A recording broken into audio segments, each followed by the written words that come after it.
யாராவது உங்ககிட்ட வந்து நீங்கள் கொண்டுள்ள பக்தி ரொம்ப உயர்வானது அப்படின்னு போற்றி புகழ்ந்தாலோ, நீங்கள் கொண்டுள்ள பக்தியானது அவ்வளவுக்கா இல்லை, நீங்கள் இன்னும் உங்களை மேம்படுத்திக்கணும்னு சொன்னாலோ அதை பற்றி எப்போவுமே கவலைப்படாதீங்க. ஏன்னா பக்தி அப்படிங்கிறதுல ரொம்ப உயர்வானதும் கிடையாது, ரொம்ப தாழ்வானதும் கிடையாது. ஒரு மனிதனுக்குள்ள பக்தி அப்படிங்கிற ஒரு விஷயம் வந்துட்டாலே அது மிக உயர்வானதாகிறது.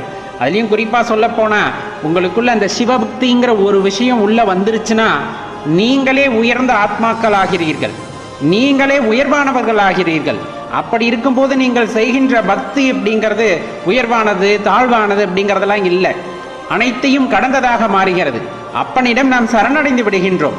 அதை தவிர வேறு எதுவும் தெரியாது அப்படிங்கிற போது அந்த பக்திக்கு இலக்கணம் எழுதுவதற்கு யாரும் இங்கு இல்லை அப்படிங்கிறத தெளிவாக தெரிஞ்சுக்குங்க. யாருக்கு சிவனுடைய அருள் பூரணமாக கிடைக்கும்னா, வாழும் போதே இந்த உடலை கோவிலாக்கி, அந்த கோவிலுக்குள் உள்ளத்தை கருவறையாக்கி, அந்த கருவறைக்குள் சிவத்தை ஒளிவிடும் ஜோதியாக்கி ஒளிரவிட்டு தினம் தினம் வழிபட்டு வருவோருக்கு அந்த சிவானுபவம் அப்படிங்கிறது கொஞ்சம் கூட சிதறாமல் கிடைக்கும் அப்படின்னா அது மிகையாக